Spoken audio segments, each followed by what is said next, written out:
शिक्षा विभाग राजस्थान सरकार की प्रस्तुति शिक्षा दर्शन। बच्चों देखो ज्ञान बढ़ाओ, पढ़ते जाओ बढ़ते जाओ।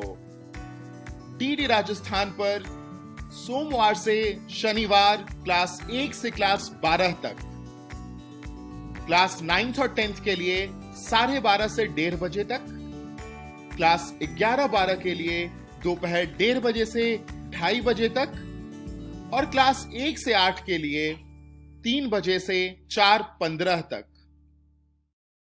नमस्ते दोस्तों, राजस्थान सरकार के शिक्षा दर्शन प्रोग्राम में आप सभी का एक बार स्वागत है।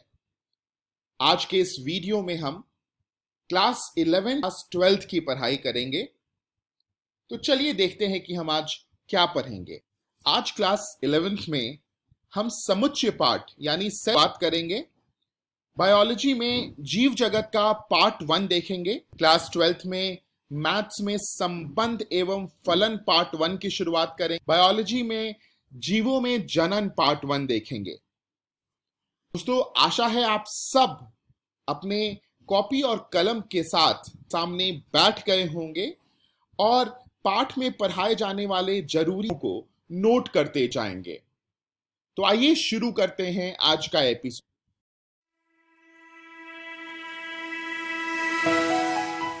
हेलो दोस्तों, आपका इस वीडियो में स्वागत है।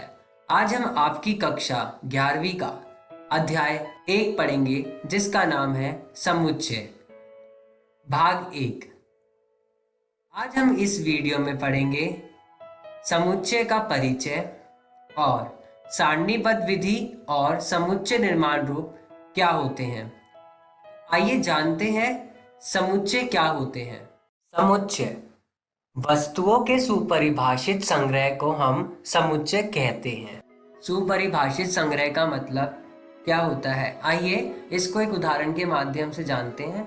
भारत की नदियों का संग्रह है। अगर मैं किसी बच्चे से ये पूछूं कि हमारे देश में कितनी नदियां बहती हैं, तो उसका एक पर्टिकुलर आंसर आएगा। और यही प्रश्न अगर मैं दूसरे बच्चे से पूछूं तो उसका भी सेम आंसर होगा। अगर मैं उन बच्चों से ये पूछूं कि तुम्हारे घर के आसपास कौन कौन सी नदियां बहती हैं और दूसरे बच्चे से पूछूं कि तुम्हारे घर के आसपास कौन कौन सी नदियां बहती हैं, क्या पता दोनों का आंसर अलग हो।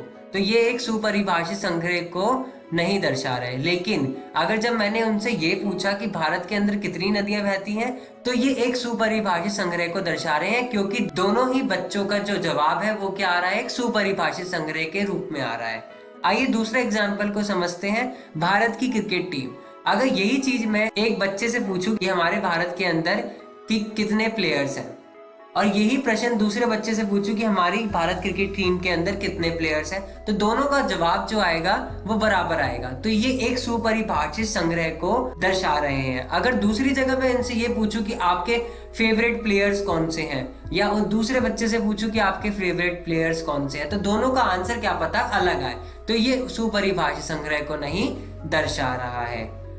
तीसरा, अंग्रेजी वर्णमाला के स्वरों का संग्रह। अगर मैं किसी बच्चे से पूछूं कि कितने स्वर होते हैं अंग्रेजी वर्णमाला में, को उसका आंसर भी सेम आएगा और दूसरे वाले का भी आंसर सेम आएगा। तो ये भी क्या प्रकट कर रहे हैं, सुपरिभाषित संग्रह। समुच्चय, समुच्चय को करते समय हमें किन किन बातों का ध्यान रखना है। समुच्चय को हम अंग्रेजी वर्णमाला के बड़े अक्षरों से दर्शाते हैं, जैसे Z, A और V।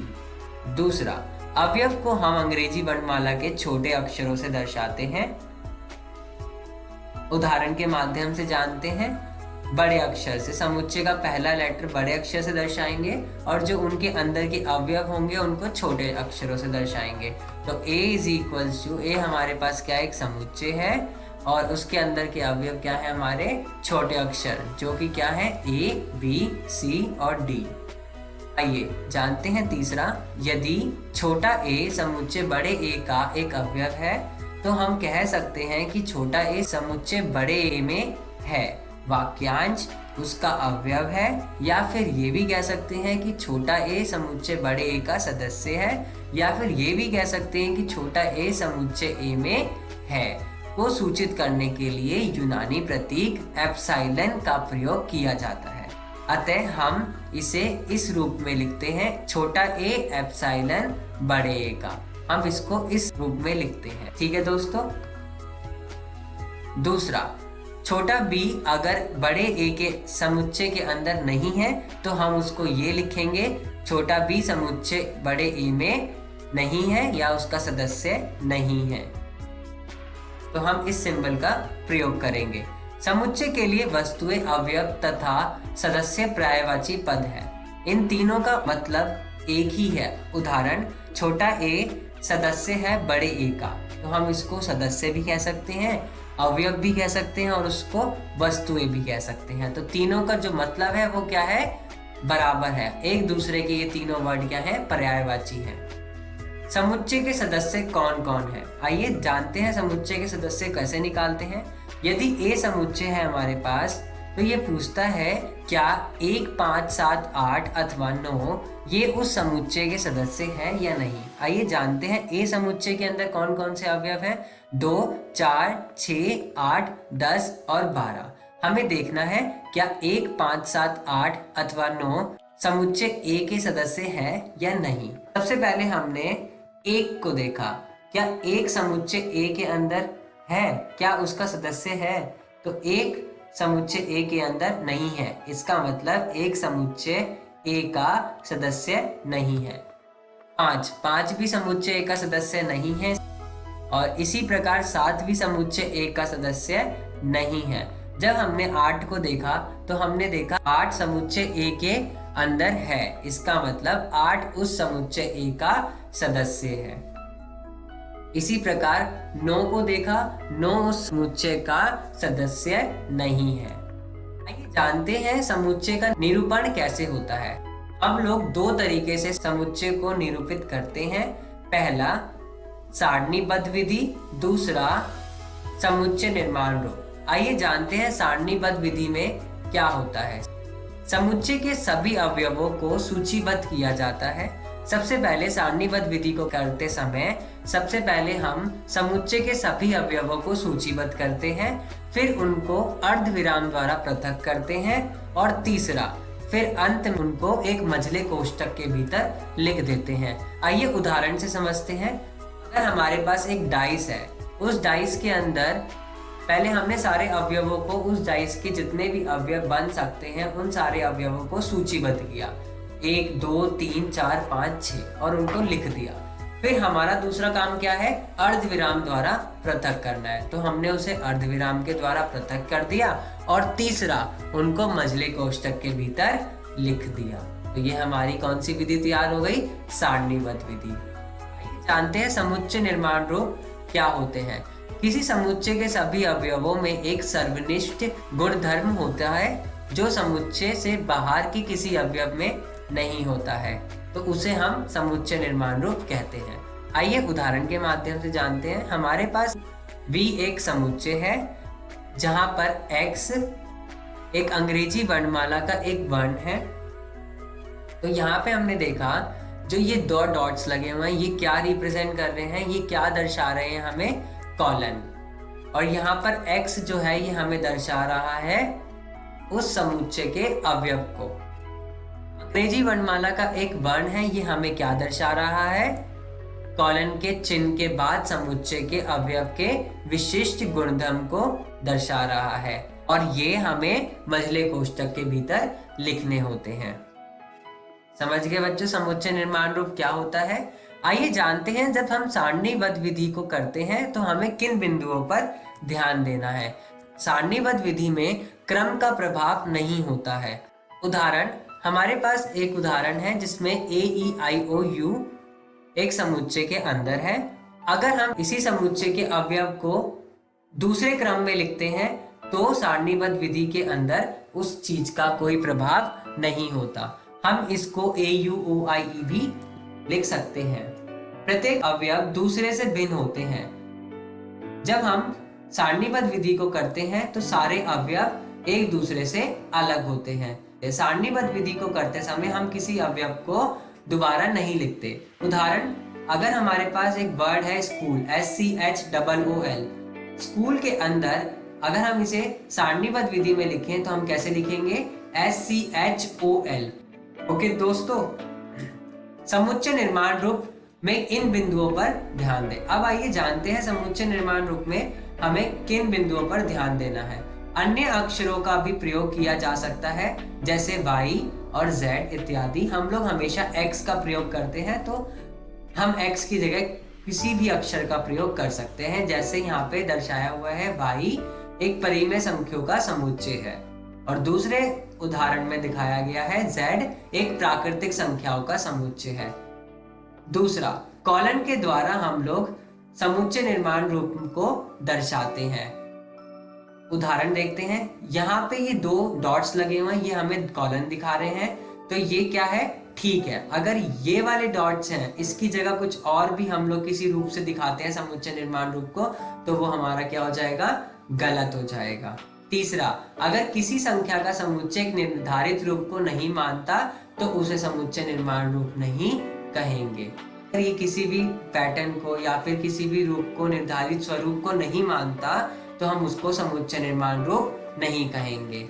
इस वीडियो में हमने दोस्तों क्या सीखा, समुच्चय का परिचय, समुच्चय का निरूपण किससे कहते हैं, सारणीबद्ध विधि क्या होती है, और समुच्चय निर्माण रूप किसे कहते हैं। अगर आपको और डिटेल में जानना है तो आप अपनी एनसीईआरटी की कक्षा 11वीं की बुक का भी प्रयोग कर सकते हैं। अगली वीडियो में हम सीखेंगे कि सारणीबद्ध विधि को समुच्चय निर्माण रूप में कैसे लिखते हैं, और समुच्चय निर्माण रूप को सारणीबद्ध विधि में कैसे लिखते हैं, और साथ ही साथ समुच्चय के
हेलो दोस्तों, जीव विज्ञान की इस वीडियो में आपका स्वागत है। आज हम एक नया अध्याय शुरू करने जा रहे हैं जिसका नाम है जीव जगत। इस वीडियो में दोस्तों हम जीव जगत का परिचय, जीवन की विशेषताएं, जैव विविधता और नाम पद्धति को समझेंगे। चलिए शुरू करते हैं। दोस्तों, सबसे पहले हम जीव जगत का परिचय समझेंगे। आपने कभी सोचा है कि हमारी यह दुनिया में कितने सारे जीव पाए जाते हैं और इनके वास स्थान भी भिन्न होते हैं, जैसे कि समुद्र में रहने वाले जीव, उड़ने वाले जीव, ठंडी जगहों पर रहने वाले जीव, रेगिस्तान में रहने वाले जीव आदि।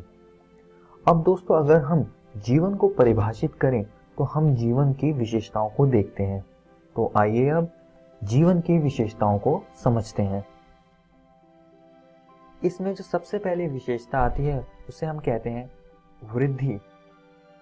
दोस्तों, सभी जीव जैसे कि यह पौधा वृद्धि करते हैं, ये अपने भार तथा संख्या को बढ़ाते हैं, जो कि जीवन की विशेषता है। अगली विशेषता है जनन। अब इसको समझते हैं। जरा यहाँ पर देखिए, जीवित जीव जनन कर अपनी संतति उत्पन्न करते हैं। यह एक कोशिकीय और बहुकोशिकीय दोनों प्रकार के जीवों में होता है। जैसा कि यहाँ पर मैंने आपको दिखाया हुआ है। अगली विशेषता है उपापचयन। अब दोस्तों सारे के सारे जीव रसायनों से बने होते हैं। ये रसायन उपापचयी प्रक्रियाओं से जैव अणुओं में बदलते हैं और जीवन को संभव कर पाते हैं। जैसे कि कैटाबॉलिज्म में जटिल अणु सरल अणुओं में बदलते हैं और ऊर्जा उत्पन्न करते हैं, और एनाबॉलिज्म में सरल अणु ऊर्जा की मदद से जटिल अणुओं में बदल जाते हैं। अब दोस्तों अगली विशेषता है चेतना। दोस्तों सारे जीव अपने आसपास के पर्यावरण और दूसरे जीवों पर प्रतिक्रिया जाहिर करते हैं। यह एक बहुत बड़ी जीवन की विशेषता है। अब दोस्तों अगली विशेषता है कोशिकीय संगठन। सारे जीवित जीव कोशिकाओं से बने होते हैं। यह कोशिकाएं बाद में ऊतक, अंग और अंग प्रणाली बनाती है। आइए अब आगे बढ़ते हैं और जैव विविधता को समझते हैं। जैव विविधता पृथ्वी पर जीवित जीवों में पाई जाने वाली भिन्नता है। जैव विविधता पारिस्थितिक तंत्र सेवाओं की विशाल श्रृंखला की नींव बनाती है, जो गंभीर रूप से मानव कल्याण में योगदान देती है। दोस्तों सरल भाषा में अगर मैं आपको समझाऊं तो अलग अलग प्रकार के जीव जो पृथ्वी पर पाए जाते हैं वो ही जैव विविधता बनाते हैं। ये जीव दोनों जमीन पर रहने वाले और पानी में रहने वाले होते हैं।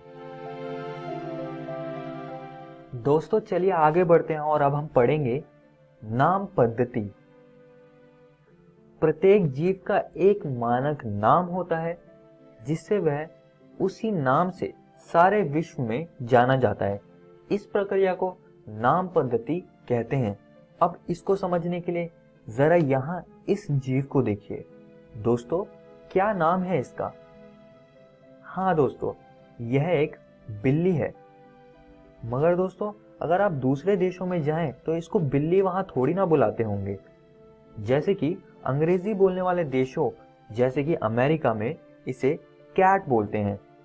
तो दोस्तों इसका मतलब है कि अलग अलग जगहों पर जीवों के नाम भी अलग अलग हो जाते हैं, वह बदलते रहते हैं। इसी कारण वैज्ञानिकों ने नाम पद्धति के बारे में सोचा ताकि पूरे विश्व में कोई एक इसका मानक नाम हो। जैसे कि बिल्ली का जो वैज्ञानिक नाम है वह है फेलिस कैटस। आइए अब इसको थोड़ा और समझते हैं। नाम पद्धति का एक प्रकार है द्विपद नाम पद्धति। द्विपद नाम पद्धति में प्रत्येक नाम के दो घटक होते हैं, वंश नाम तथा जाति संकेत पद। इस प्रणाली को द्विपद नाम पद्धति कहते हैं। इसे कैरोलोस लिनियस ने सुझाया था।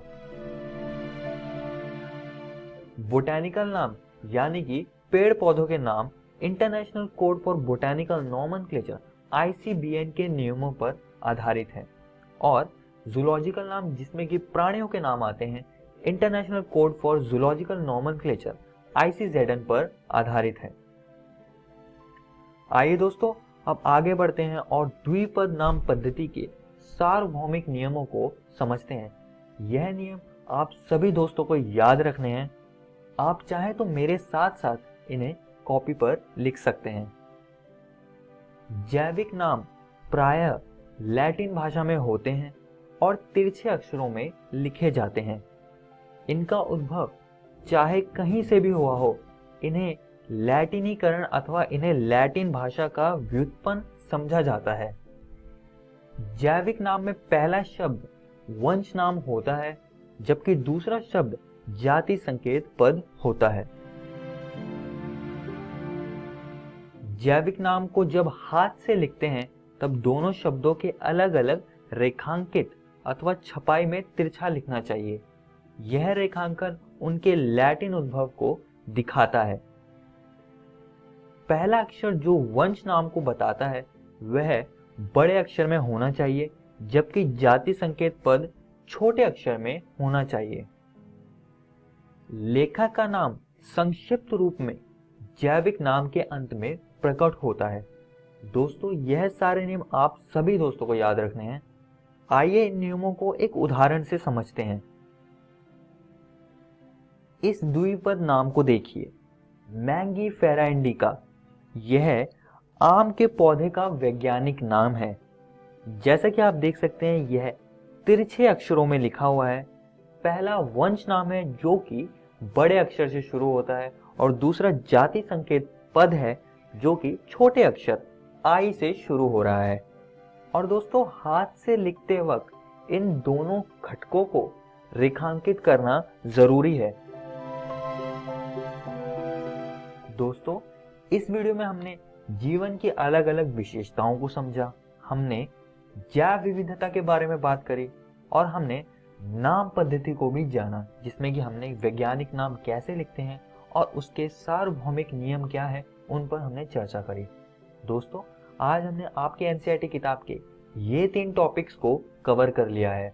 आप इनको जरूर घर से पढ़कर आइएगा, किताब से पढ़कर आइएगा।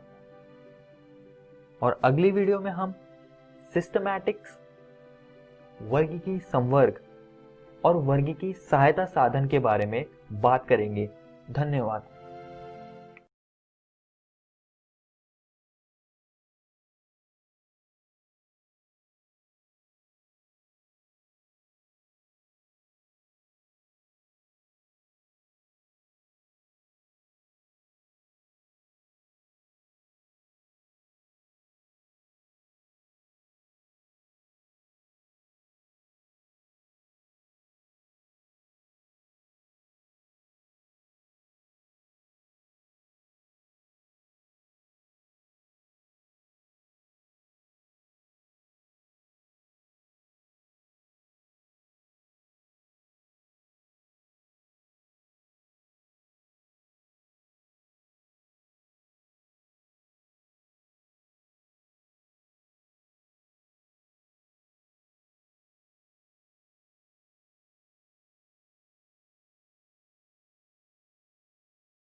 नमस्कार दोस्तों, आज की इस वीडियो में हम संबंध एवं फलन चैप्टर पढ़ेंगे, जिसको इंग्लिश में रिलेशंस एंड फंक्शंस कहते हैं। संबंध को इंग्लिश में रिलेशन कहते हैं तथा फलन को इंग्लिश में फंक्शंस कहते हैं। तो चलिए देखते हैं संबंध।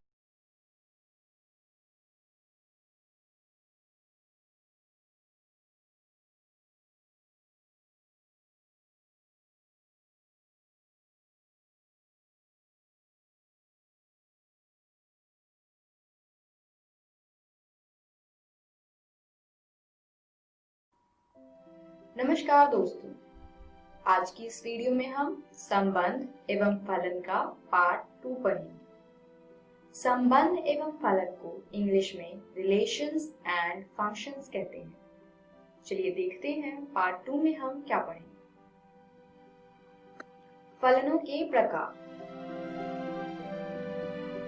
फलनों के प्रकार में पहली परिभाषा हम पढ़ेंगे एकाकी अथवा एकाक। एक फलन f जो x से y में परिभाषित है एकाकी अथवा एकाक फलन कहलाता है। यदि f के अंतर्गत x के भिन्न अवयवों के प्रतिबिंब भी भिन्न होते हैं, अर्थात प्रत्येक x1 x2 belongs to x के लिए fx1 बराबर है fx2 का तात्पर्य है कि x1 बराबर है x2, अन्यथा f एक बहु एक फलन कहलाता है। एकाकी का इंग्लिश में अर्थ होता है वन वन, और एकाक को इंग्लिश में हम इंजेक्टिव कहते हैं। इसी प्रकार बहुएक का अर्थ होता है मैनी वन। चलिए परिभाषा का अर्थ समझते हैं। एकाकी का अर्थ यानी वन वन का अर्थ ये हो गया कि F के अंतर्गत X के जितने भी अवयव होंगे यानी जितने भी एलिमेंट होंगे उसके प्रतिबिंब भी अलग अलग होंगे यानी भिन्न भिन्न होंगे। यानी अगर हम कोई प्रतिबिंब यानी Fx1 बराबर Fx2 लेते हैं, ये जब ही पॉसिबल होगा अगर हमारा x1 बराबर होगा x2 के। यानी एकाकी से बढ़िया हम वन वन से इसका अर्थ अच्छे से समझ सकते हैं कि हर एक x के लिए जो प्रतिबिंब होगा वो भी सिर्फ एक ही होगा। चलिए कुछ एग्जाम्पल से समझते हैं। यहां देखिए x1 प्रांत है तथा x2 सह प्रांत है और फंक्शन का नाम है f1। अब आप देख सकते हैं कि x1 में जो एक है उसका एक ही प्रतिबिंब है a, इसी प्रकार 2 का एक प्रतिबिंब है b, 3 का भी एक ही प्रतिबिंब है d और 4 का भी एक ही प्रतिबिंब है c। तो आप देख सकते हैं कि प्रांत में जितने भी अवयव हैं 1, 2, 3, 4 इन सभी के एक ही प्रतिबिंब है इसके सह प्रांत में। चलिए दूसरा एग्जाम्पल देखते हैं। यहाँ देखिए प्रांत है A और सह प्रांत है B। तो आप देख सकते हैं कि प्रांत में जो X है उसका एक प्रतिबिंब है सह प्रांत में जो कि है 1। इसी प्रकार Y का भी एक प्रतिबिंब है, Z का भी एक ही प्रतिबिंब है और W का भी एक ही प्रतिबिंब है। तो इस प्रकार के फलन को हम एकाकी अथवा एकाक कहते हैं। चलिए देखते हैं बहुएक। यहाँ देखिए F2 एक फलन है जो x1 से x2 पर परिभाषित है। x1 हमारा प्रांत है तथा x2 सह प्रांत है। अब आप यहाँ देख सकते हैं सह प्रांत में जो ये b है ये दो संख्याओं का प्रतिबिंब है, यानी 1 का प्रतिबिंब भी b है तथा 2 का प्रतिबिंब भी b है। तो इस प्रकार के फलन को हम बहुएक फलन कहते हैं। चलिए दूसरा एग्जाम्पल देखते हैं। यहाँ F3 एक फलन है जो x1 से x3 पर परिभाषित है। यहाँ पर भी अगर हम देखें सह प्रांत में तो A एक ऐसा अवयव है जो दो संख्याओं का प्रतिबिंब है, यानी दो अवयवों का प्रतिबिंब है। एक का प्रतिबिंब भी A है तथा 2 का प्रतिबिंब भी A है। तो ऐसे फलन को हम बहुएक फलन कहते हैं। चलिए अगली परिभाषा देखते हैं। फलनों के प्रकार में दूसरा प्रकार है आच्छादक अथवा आच्छादी। एक फलन f जो x से y पर परिभाषित है आच्छादक यानी ऑनटू अथवा आच्छादी यानी सर्जेक्टिव फलन कहलाता है यदि f के अंतर्गत y के प्रत्येक अवयव x किसी न किसी अवयव का प्रतिबिंब होता है, अर्थात y जो कैपिटल Y में बिलोंग करता है के लिए कैपिटल X यानी प्रांत में से ऐसे अवयव X का अस्तित्व है जिसके लिए fx बराबर होगा y के। चलिए एग्जाम्पल से इसका अर्थ भी समझते हैं। यहाँ पर F3 एक फलन है जो x1 से x3 पर परिभाषित है। यहाँ पर यह हमारा सह प्रांत है। आप देख सकते हैं कि सह प्रांत में कोई भी ऐसा अवयव नहीं है जिसका प्रतिबिंब प्रांत में नहीं है। इसी प्रकार दूसरे फलन को देखिए f जो x से y में परिभाषित है। यहाँ पर सह प्रांत कैपिटल Y है और आप देख सकते हैं कि fx जो है वो कैपिटल Y के बराबर है।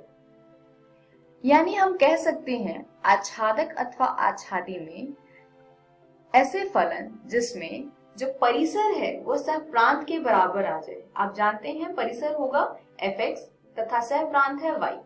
तो ऐसे फलन जहां पर सह प्रांत तथा परिसर आपस में बराबर हो जाएं, ऐसे फलन को हम ऑनटू कहते हैं।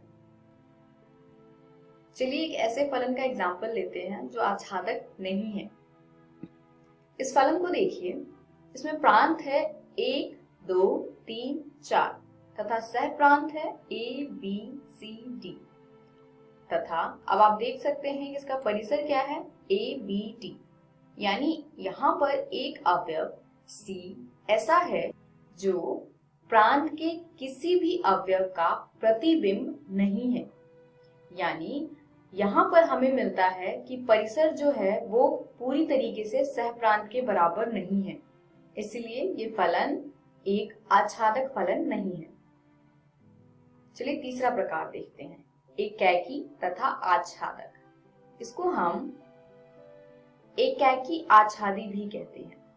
ये वो फलन होते हैं जो एकैकी भी हो और आच्छादक भी हो। तो ऐसे फलन जो एकैकी तथा आच्छादक दोनों ही होते हैं उसको हम एकैकी आच्छादी कहते हैं। अब आप यहाँ देख सकते हैं जो एग्जाम्पल दिया है वो एकैकी भी है तथा आच्छादक भी है। चलिए उदाहरण देखते हैं।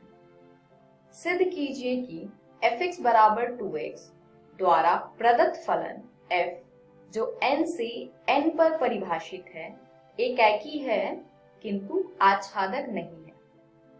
यहाँ पर जो कैपिटल N है वो नेचुरल नंबर्स यानी प्राकृत संख्या को दर्शाता है। चलिए हल देखते हैं। पहले चेक करते हैं क्या ये फलन एकैकी है या नहीं।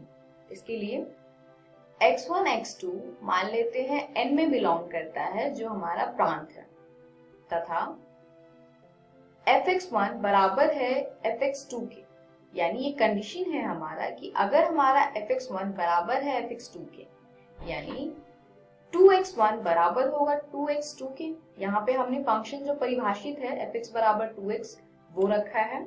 अब आप 2 से 2 को काटेंगे तो ये आया x1 बराबर x2, यानी परिभाषा के हिसाब से अगर fx1 बराबर है fx2 के तो हम प्राप्त कर पा रहे हैं कि x1 भी x2 के बराबर है। तो इस प्रकार से हम ये प्राप्त करते हैं कि ये फलन एकैकी है। इन शॉर्ट अगर हम देखें तो हमारे पास कंडीशन बस इतनी है कि किसी भी fx1 बराबर fx2 के लिए अगर हम ये प्राप्त कर पाते हैं कि x1 बराबर x2 है तो ये फलन एकैकी होगा। अगर हम नहीं कर पाते हैं कि x1 बराबर x2 है तो ये फलन एकैकी नहीं है। चलिए देखते हैं आच्छादक है या नहीं। इसके लिए हम y belongs to capital N यानी सहप्रांत में देखेंगे। हम शुरू करेंगे सहप्रांत से। सहप्रांत से हम रैंडमली एक अवयव उठाएंगे और हम ये सिद्ध करेंगे कि एक रैंडम अवयव भी अगर हम उठाते हैं सहप्रांत से तो वो किसी न किसी अवयव का प्रतिबिंब है। और अगर हम ये सिद्ध कर पाते हैं तो ये फलन आच्छादक कहलाएगा, और अगर हम ये नहीं सिद्ध कर पाएंगे तो ये आच्छादक फलन नहीं कहलाएगा। अगर y n में बिलोंग करता है यानी सहप्रांत में, तब fx बराबर होगा y के। fx का मान है 2x प्रश्न के अनुसार, तो ये हो जाएगा 2x बराबर y। अगर हम इसको हल करते हैं तो यहाँ से हमें x का मान प्राप्त होता है y बटे में 2। अब ये जो x है वह प्रांत में है, तो क्या ये x प्रांत में है या नहीं चेक करते हैं। अब आप सिंपली देखिए y बटे में 2 है।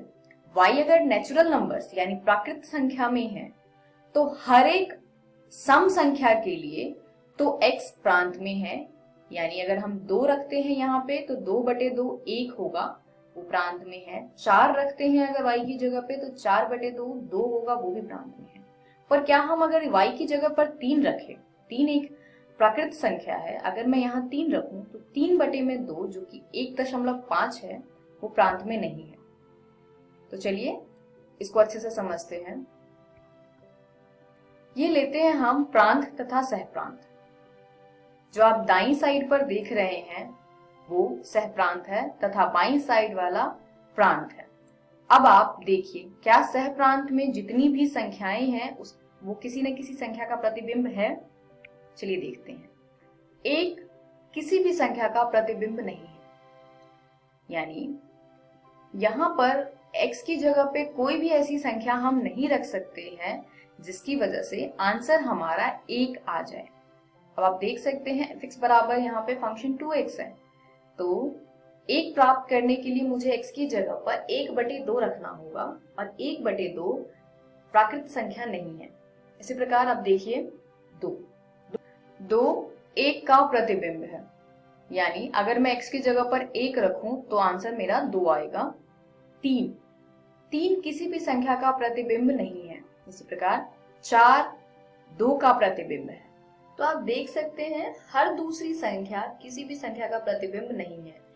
1 3 5 7 एंड सो ऑन, जितनी भी विषम संख्याएं हैं, इन विषम संख्याओं का कोई भी प्री इमेज प्रांत में नहीं है, यानी ये संख्याएं किसी भी संख्या का प्रतिबिंब नहीं है। तो हम ये कह सकते हैं कि ये फलन आच्छादक नहीं है। दोस्तों, क्या आप मुझे बता सकते हैं जो ये फलन प्राकृत संख्या पर परिभाषित है, अगर ये वास्तविक संख्या पर परिभाषित होता तो क्या ये फलन आच्छादक होता? जी हाँ, तब हम सहप्रांत के सभी अवयव का प्री इमेज प्रांत में निकाल सकते थे। यानी 1 के लिए हम 0.5 सहप्रांत में हमें मिल जाता, क्योंकि 0.5 एक वास्तविक संख्या है। इसी प्रकार 3 के लिए 1.5 एक वास्तविक संख्या है एंड सो ऑन। इस प्रश्न में ये फलन आच्छादक नहीं है। इस वीडियो में हमने सीखा फलनों के प्रकार। अगली वीडियो में हम फलनों का संयोजन तथा व्युत्क्रमणीय फलन पढ़ेंगे। धन्यवाद।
संबंध एवं फलन के पार्ट 1 में हम क्या पढ़ेंगे? भूमिका तथा संबंधों के प्रकार। आप लोगों ने 11वीं कक्षा में संबंध, फलन, प्रांत यानी कि डोमेन, सहप्रांत यानी कोडोमेन तथा परिसर आदि के बारे में पढ़ा होगा। इसमें हम पढ़ेंगे संबंधों के प्रकार। पहला देखते हैं रिक्त संबंध। तो चलिए जानते हैं रिक्त संबंध क्या होता है। समुच्चय A पर परिभाषित संबंध R एक रिक्त संबंध कहलाता है यदि A का कोई भी अवयव A के किसी भी अवयव से संबंधित नहीं है, अर्थात R बराबर में फाई है जो कि A क्रॉस A का एक सबसेट है, यानी उप समुच्चय। अगली परिभाषा देखते हैं। सार्वत्रिक संबंध।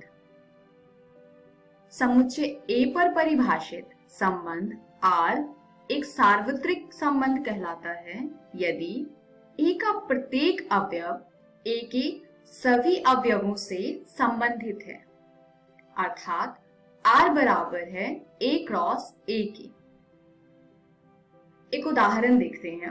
मान लीजिए कि A किसी बालकों के स्कूल के सभी विद्यार्थियों का समुच्चय है, तब R बराबर A, B, जहां A B की बहन है द्वारा प्रदत्त संबंध एक रिक्त संबंध है।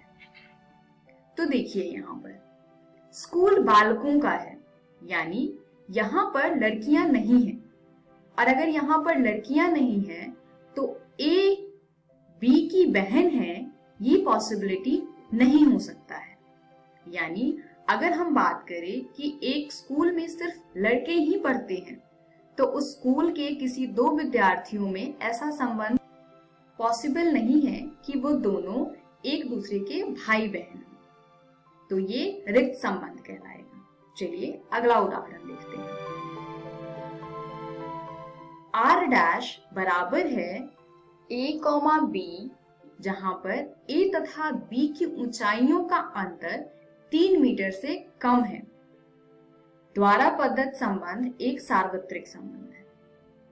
तो आप लोग जानते हैं 3 मीटर लंबाई कितनी होती है। हमें ये बताना है कि a तथा b दो ऐसे विद्यार्थी हैं जिनकी ऊंचाइयों का बीच का अंतर 3 मीटर से कम है। तो ये ऑब्वियस सी बात है कि सभी विद्यार्थियों के बीच का अंतर 3 मीटर से कम ही होगा। 3 मीटर से अधिक किसी भी दो व्यक्तियों की ऊंचाइयों का अंतर नहीं हो सकता है। तो इस प्रकार के संबंध को हम सार्वत्रिक संबंध कहते हैं। अब समुच्चय A पर परिभाषित संबंध R स्वतुल्य यानी कि रिफ्लेक्सिव कहलाता है यदि प्रत्येक small a belongs to capital A, यानी कि हर एक छोटा a बड़े A के समुच्चय में है के लिए a, R में बिलोंग करेगा। इसको हम एग्जाम्पल से अच्छे से समझेंगे। फिलहाल आप इसको अपनी नोटबुक में नोट कर लीजिए। दूसरा परिभाषा है सममित यानी कि सिमेट्रिक। सममित कहलाएगा यदि समस्त a1, a2 belongs to capital A के लिए a1, a2 belongs to R से a2, a1 belongs to R प्राप्त होता है। यानी अगर दो कोई एलिमेंट समुच्चय A में है तो a1, a2 R में अगर है तो a2, a1 भी R में होगा। इसको भी हम एक उदाहरण से समझेंगे। थर्ड, संक्रामक यानी ट्रांजिटिव। संक्रामक कहलाएगा यदि समस्त a1, a2, a3 belongs to A के लिए a1, a2 belongs to R तथा a2, a3 belongs to R से a1, a3 belongs to R प्राप्त हो। यानी कोई भी तीन एलिमेंट अगर कैपिटल A यानी कि समुच्चय A में है तथा A1 का संबंध A2 से है तथा A2 का संबंध A3 से है तो A1 का संबंध A3 से हो तो हम इसको संक्रामक कहेंगे। A पर परिभाषित संबंध R एक तुल्यता संबंध कहलाता है यदि वह स्वतुल्य हो, सममित हो तथा संक्रामक हो। यानी जो ये तीन कंडीशंस हैं, ये तीनों अगर हैं तो हम ऐसे संबंध को तुल्यता संबंध कहते हैं। चलिए उदाहरण देखते हैं। मान लीजिए कि T किसी समतल में स्थित समस्त त्रिभुजों का एक समुच्चय है। समुच्चय T में R बराबर T1, T2 इस प्रकार से परिभाषित है कि T1 T2 के सर्वांग सम है। ये एक ऐसा संबंध है, सिद्ध कीजिए कि R एक तुल्यता संबंध है। तो चलिए एक एक करके तीनों को चेक करते हैं हम। प्रत्येक त्रिभुज स्वयं के सर्वांग सम होता है। माना कि T1 T में बिलोंग करता है, यानी कि T1 एक त्रिभुज है जो कि समुच्चय T में है। मान लेते हैं T1 त्रिभुज ABC है ताकि आपको अच्छे से समझ में आए। तो आप जानते हैं कि ये ऑब्वियस है कि त्रिभुज ABC अपने आप के सर्वांग सम होगा, यानी त्रिभुज ABC सर्वांग सम होगा त्रिभुज ABC के।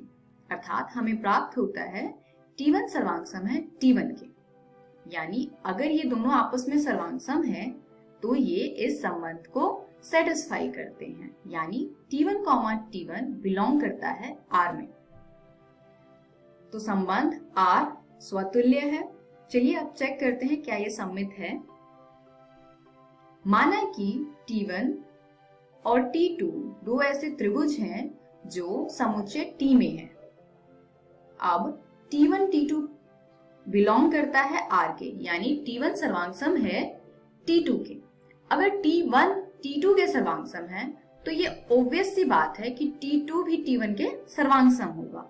और अगर T2 T1 के सर्वांग है अर्थात T2, T1 बिलोंग करता है R में, यानी संबंध R सममित है। तो यहां से हमने ये देखा कि हमें इस तरीके से सिद्ध करना है कि अगर T1 T2 के संबंधित है तो हम अगर ये सिद्ध कर पाए कि T2 भी T1 के संबंधित है तो ऐसे संबंध सममित कहलाते हैं। चलिए अगला देखते हैं। माना कि T1, T2, T3 ऐसे तीन त्रिभुज हैं जो समुच्चय T में बिलोंग करते हैं तथा T1, T2 बिलोंग करता है R में तथा T2, T3 बिलोंग करता है R में। इसका अर्थ क्या है? इसका अर्थ है कि T1 सर्वांग है T2 के तथा T2 सर्वांग है T3 के। तो क्या आप जानते हैं सर्वांग के रूल्स को अगर हम जाने तो अगर एक त्रिभुज T1 T2 के सर्वांग है और T2 T3 के सर्वांग है, इसका अर्थ है कि T1 T2 के सर्वांग है तथा T2 T3 के सर्वांग है। यानी इससे हमें प्राप्त होता है कि T1 T3 के सर्वांग है। और अगर T1 T3 के सर्वांग है तो संबंध के परिभाषा के हिसाब से T1, T3 बिलोंग करता है R में, यानी संबंध R संक्रामक है। अब क्योंकि संबंध R स्वतुल्य है, सममित है तथा संक्रामक है, इसीलिए यह एक तुल्यता संबंध है। तो इस वीडियो में हमने संबंधों के प्रकार पढ़ लिया है। अगली वीडियो में हम फलनों के बारे में पढ़ेंगे, यानी फलनों के प्रकार पढ़ेंगे। धन्यवाद। हेलो दोस्तों, जीव विज्ञान की इस वीडियो में आपका स्वागत है। आज हम एक नया अध्याय शुरू करने जा रहे हैं जिसका नाम है पुष्पी पादपों में लैंगिक प्रजनन। इस वीडियो में हम पुष्प, पुंकेसर, लघु बीजाणुधानी तथा परागकण के बारे में चर्चा करेंगे। तो चलिए शुरू करते हैं पुष्प से। अब दोस्तों, जैसे कि आप देख सकते हैं, यह एक पुष्प का चित्र है जिसके अलग अलग भाग हैं। वृत्तिकाग्र, वृत्तिका, अंडाशय, परागकोश, तंतु, दल, बाह्य दल और पुष्पासन। अब दोस्तों, वृत्तिकाग्र, वृत्तिका और अंडाशय मादा जननांग स्त्री केसर के हिस्से हैं, तो ये चीज आपको याद रखनी है। और परागकोश और तंतु नर जननांग पुंकेसर के हिस्से हैं। अब एक या उससे ज्यादा स्त्री केसर आपस में मिलकर जायांग बनाते हैं और इसी तरह से एक या उससे ज्यादा पुंकेसर मिलकर पुमंग बनाते हैं और बाह्य दल आपस में मिलकर कैलिक्स बनाते हैं और दल आपस में मिलकर कोरोला बनाते हैं। आइए अब हम पुष्प के नर जननांग पुंकेसर को समझते हैं। ये चित्र पुंकेसर का है, कितना सुंदर है ना ये। पहला है द्विपालिक संरचना वाला परागकोश और दूसरा है लंबा एवं पतला डंठल तंतु।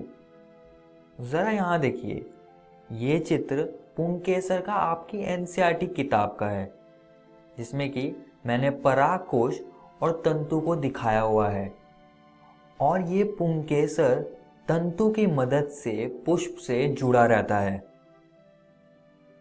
यहाँ पर पराग सैक होता है जहाँ पर परागकण उत्पन्न होते हैं और इन्हीं पराग सैक में 4 लघु बीजाणुधानी होती है जिसके बारे में हम अभी पढ़ेंगे।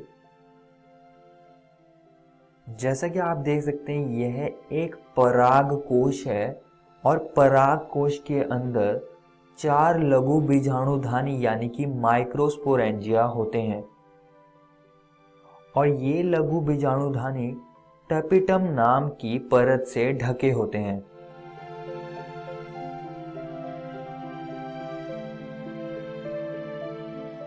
इन लघु बीजाणुधानी के अंदर लघु बीजाणु मात्र कोशिकाएं होती हैं और इन कोशिकाओं की भित्ति कैलोस नाम की परत से बदल जाती है। अब लघु बीजाणु मात्र कोशिका में मियोसिस से विभाजन होने लगते हैं, जिसके परिणाम स्वरूप 4 लघु बीजाणु बनते हैं, जिन्हें हम लघु बीजाणु चतुष्टय या चतुष्क कहते हैं। बाद में कैलोस की परत हट जाती है और स्पोरोपोलिनिन की परत इनके ऊपर आ जाती है। टपिटम परत भी अतिरिक्त स्पोरोपोलिनिन उत्पन्न करने लगती है और ये अतिरिक्त स्पोरोपोलिनिन लघु बीजाणु के ऊपर आने लगती है।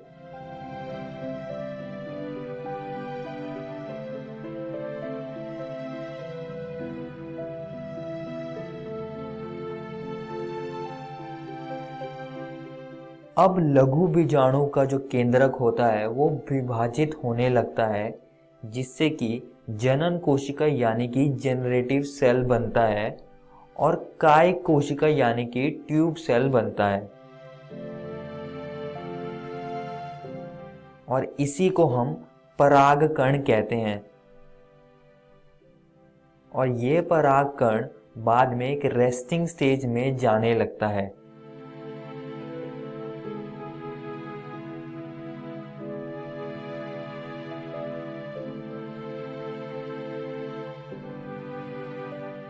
आइए अब आगे बढ़ते हैं और लघु बीजाणुधानी की संरचना को समझते हैं। अब इनमें 4 भित्ति परतें होती हैं, जो कि हैं अंतस्त्वचा यानी कि एपिडर्मिस, अंतःस्थीसियम यानी कि एंडोथीशियम और मध्य परत यानी कि मिडल लेयर। ये तीनों परतें संरक्षण प्रक्रिया का कार्य करती है तथा परागकोश को फूटने में मदद करती है। इसकी आंतरिक परत को टेपिटम कहते हैं, जो कि विकासशील परागकणों को पोषण देती है। और सबसे अंदर की ओर माइक्रोस्पोर मदर सेल यानी कि लघु बीजाणु मात्र कोशिका होती है। और दोस्तों जरा यहाँ देखिए, ये आपकी एनसीईआरटी किताब का चित्र है, जिसमें कि आप देख सकते हैं कि पॉलन ग्रेन्स यानी कि परागकण कैसे उत्पन्न हो रहे हैं। अब दोस्तों आपको लघु बीजाणु जनन की परिभाषा जरूर याद रखनी है, जो कि है जैसे जैसे परागकोश विकसित होता है, बीजाणुजन ऊतकों की कोशिकाएं अर्धसूत्री विभाजन द्वारा सूक्ष्म बीजाणु चतुष्टय बनाती है। चलिए अब आगे बढ़ते हैं और परागकण को समझते हैं। ये नर युग्मोद्भव का प्रतिनिधित्व करता है। ये आमतौर पर गोलाकार होते हैं, जिनका व्यास 25 से 50 माइक्रोमीटर तक हो सकता है। अब हम परागकण की परतों को समझेंगे। वो चीज़ हम इस चित्र से समझेंगे। इनमें 2 परतों वाली भित्ति होती है। बाहरी बाह्य चोल होती है, जो कि स्पोरोपोलिन से बनी होती है, और आंतरिक भित्ति अंतः चोल होती है, जो कि सेल्यूलोज तथा पैक्टिन से बनी होती है।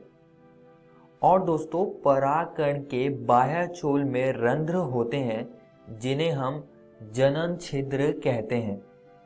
आइए अब परागकण की कोशिकाओं को समझते हैं। इनमें 2 कोशिकाएं होती हैं, कायिक कोशिका यानी कि वेजिटेटिव सेल और जनरेटिव सेल यानी कि जनन कोशिका।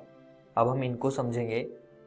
कायिक कोशिका बड़ी होती है, जिसमें कि प्रचुर खाद्य भंडार होता है, एक विशाल अनियमित आकृति का केंद्रक भी होता है। और दूसरी है जनन कोशिका, जो कि छोटी होती है, तुरकु आकृति वाली होती है, जिसमें कि घना जीव द्रव्य होता है और एक केंद्रक होता है। आइए अब परागकण की कुछ और महत्वपूर्ण बातों को समझते हैं। पॉलन जीवन क्षमता। परागकण की वो अवधि जिसमें वे अंकुरण करने की क्षमता बनाए रखता है, पॉलन जीवन क्षमता कहलाती है। ये क्षमता तापमान तथा आर्द्रता पर निर्भर करती है। जैसे कि चावल और गेहूं के परागकण में ये क्षमता 30 मिनट तक होती है, जबकि रोजेसी, लेग्यूमिनोसी तथा सोलेनेसी में महीनों तक ये क्षमता रहती है। पराग भंडार। पराग कणों को द्रव नाइट्रोजन में कई वर्षों तक भंडारित किया जाता है, जो कि बाद में फसल के उत्पादन में काम आती है। आइए अब आगे बढ़ते हैं और पॉलन एलर्जी को समझते हैं। अब दोस्तों, परागकण एलर्जी करते हैं एवं श्वसनीय वेदना भी पैदा करते हैं, जो कि कभी कभी दमा और श्वसनीय शोथ आदि के रूप में विकसित हो सकती है। अब परागकणों के कुछ फायदे भी हैं, जिससे कि पराग उत्पाद यानी कि पॉलन उत्पाद बनते हैं। जैसे कि आप देख सकते हैं, यह टैबलेट और सिरप बनाने के काम आता है और इससे खिलाड़ियों एवं धावक अश्वों की कार्य क्षमता भी बढ़ती है।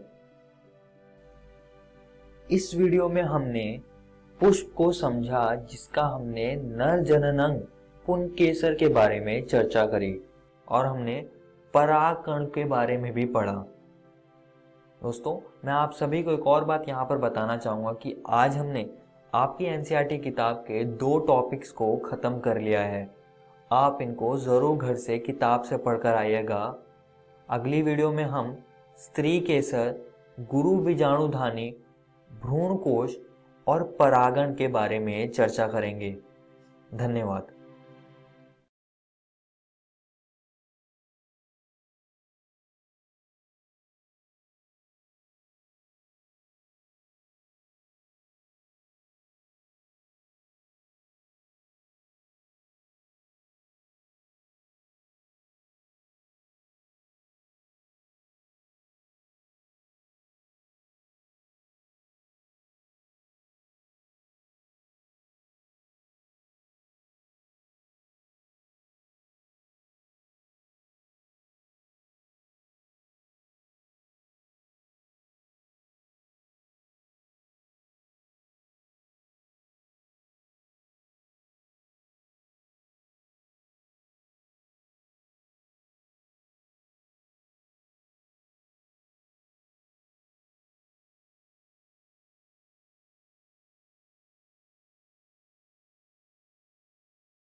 हेलो दोस्तों, आशा है आप सबका पाठ पढ़ने में बहुत मजा आया होगा।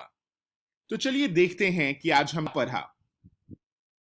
आज हमने क्लास 11th में मैथ्स का भाग 1 देखा और बायोलॉजी में जीव जगत का भाग 1। क्लास 12th में मैथ्स में संबंध एवं फलन पाठ की शुरुआत और बायोलॉजी में जीवों में जनन पार्ट 1 की शुरुआत करी। इन सब हमने रोचक प्रश्न भी बनाए। आइए अब देखते हैं कि हम कल क्या पढ़ेंगे। कल हम कक्षा 11 में केमिस्ट्री में रसायन विज्ञान की कुछ मूलाएं पार्ट 2 शुरू करेंगे। वहीं फिजिक्स में भौतिक जगत और मापन पार्ट 2 शुरू करेंगे। क्लास 12th में केमिस्ट्री में अवस्था का दूसरा भाग देखेंगे और फिजिक्स में विद्युत आवेश तथा क्षेत्र दूसरा भाग देखेंगे। एक जरूरी सूचना, अभी के दिखाए गए एपिसोड का पुनः प्रसारण YouTube पर होगा। शिक्षा दर्शन डीडी राजस्थान सर्च करके आप इस तक सकते हैं। इस प्रसारण से संबंधित सुझाव और अपने प्रश्न इत्यादि आप हमें इस ईमेल एड्रेस पे भेज सकते हैं, शिक्षा दर्शन राजस्थान @gmail.com।